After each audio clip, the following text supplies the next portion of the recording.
Ano bili mo?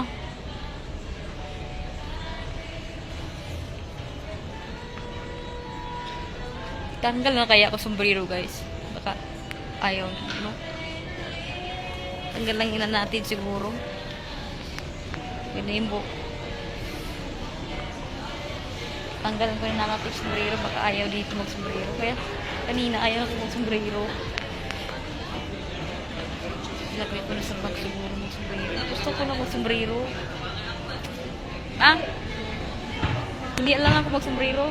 Baka hindi ko magsuot ng sombrero. Baka ayaw nila mag-sombrero ako. Okay naman sabi ni Purity. Ayaw naman. Huwag na yung mag-sombrero din. Medfit. Kapag mag-vlogging naman bawal mag-sombrero. Bawal kasi magsuot naman ng mga sombrero ko. Hindi na lang ako magsuot ng sombrero. Hindi naman bawal. Sabi ng guard kanina dito. Pero sa ibang mall, bawal daw. Pero meron naman nagsusuot ng sombrero. Kaya hindi na ako isuot na. Bibili lang ako sombrero mamaya na. Kaso lang hindi ko isuot. Sabi rin kanina, okay lang magsuot, pero ayaw ko lang. Baka pupunta tayo sa ibang mall nga, hindi na lang ako magsuot ng sombrero.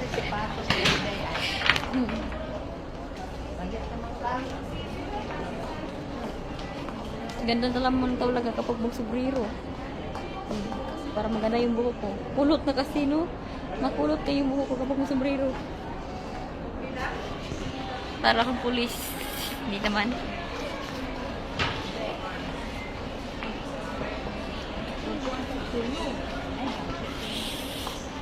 Baka jacket naman sunod hidis. Baka jacket naman sunod tanggalin.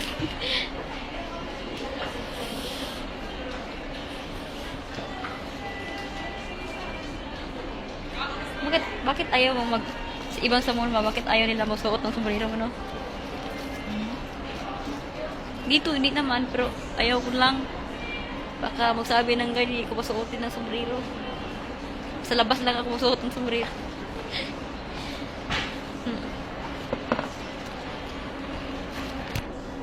Doon ko, okay lang siguro mag-sombrero. Akin na lang sombrero ko. Eh. Baka hindi lang siguro bawal. Wala naman nagsabi ng bawal. Suot lang yan.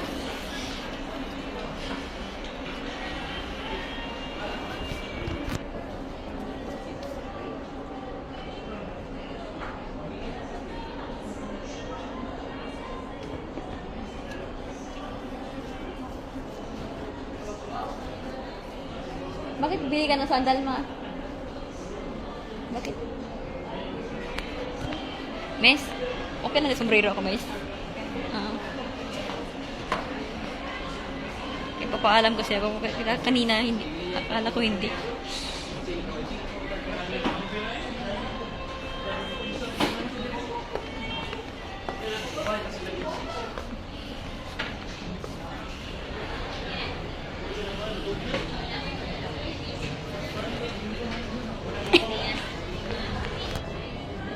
Ang hirap kapag hindi ko magpapaalam.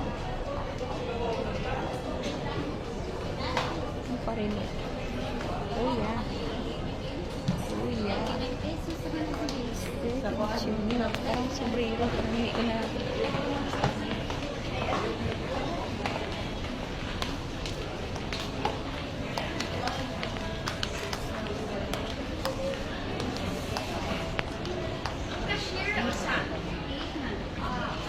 Mga sombrero. Parang hindi ko. Nigpis kasi baka hindi nagustuhan mo yung suot. Ano na yan? Tinanggal ko lang yung sombrero ko.